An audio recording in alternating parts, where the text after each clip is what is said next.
Hi, I'm Shayna and you're watching Island Images. Today we're in Jigo to meet Rico Evangelista, who's going to teach us all about the Kamyu. Let's go.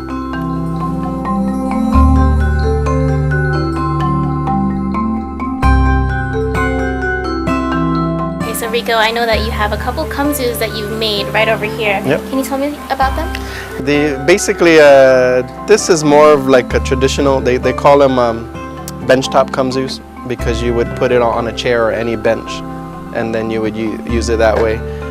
The blades were made by locally by someone and purchased. Mr. Titano, Master Carver Titano, gave it to me and said, see what I can do to try something, so I came up with that. This one is what I'm known for. I started developing the collapsible Kamyu several years ago. It took me a couple years to try to finalize how it's going to work, to actually be sturdy and work. What I use, I don't use E-fit. E-fit's very hard to burn, wood burn, so I have to use other types of wood, but to keep it light. It's famous for a lot of people. They use it for shipping to the States. Can you tell us, what is the Kamyu? Kamyu, coconut grinder. Anywhere that has coconuts, you would find a type of Kamyu. There's different names for it. I don't know where, like predominantly, who would be the first to create it, but I would say whoever the place was that had the coconut and the metal for the. But even prior to that, they used other ways of extracting the coconut. We're surrounded with coconuts, so Chamorro cooking uses a lot of coconut milk, coconut oil, coconut meat. So it was actually like a main kitchen utensil that you would have in every home way back when. Everybody had one, and they would be made out of whatever you can make it out of. I remember my grandfather, before the coil springs from old pickup truck, he would heat that up and cut it and do whatever you can and make the heads out of there. But people would use whatever they can, crowbars, whatever you could find to make it, they would use that. Can you actually show me how to grind the coconut on the Kamyu? Yep, sure can. Let's give that a try.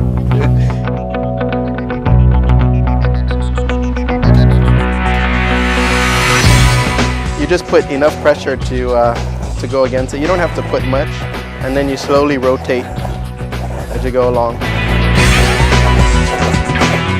If you want to do for beginners, you go in at the center, and then you just try doing. I heard something about a certain dance like this.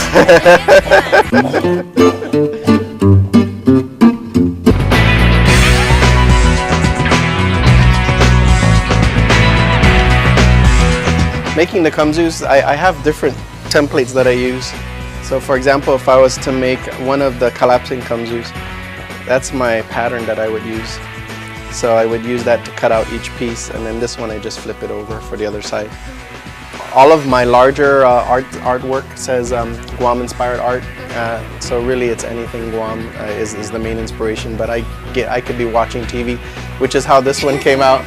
So this one, I was watching Great Plains, the show Great Plains, and they were focusing on the raptor, and after looking at the raptor, I decided to do that one. So it kind of has that stealth fighter look.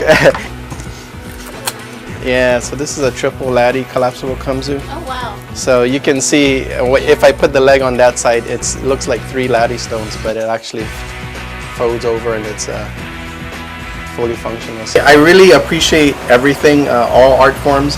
I appreciate anything ancient, I appreciate anything modern. But that was my goal. I wanted to try to get something modern, and then add that modern flair to it, to something that's been around for centuries. Thank you, Rico, for showing us all about the Kamyu and letting us Kamyu on your Kamyu. All right. Thank you for watching, and tune in for the next Island Images. Just go on.